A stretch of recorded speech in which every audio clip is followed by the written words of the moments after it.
Сіз жаңа бізден сұрадыңыз, қандай кітаптар оқисыздар деп. Біз де сізге сол сұрақты қойғымыз келіп тұр.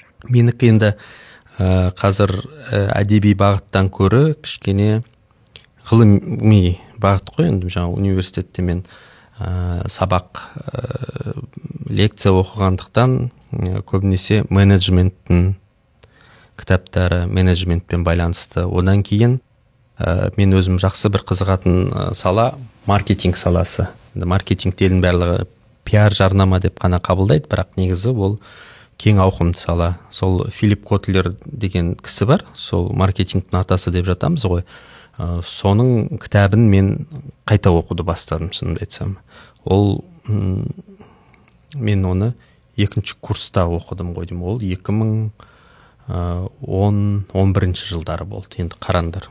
Неше жыл өтті? 14 жыл. Бұрын оқыған кітабымды мен қайтадан оқуға бел будым.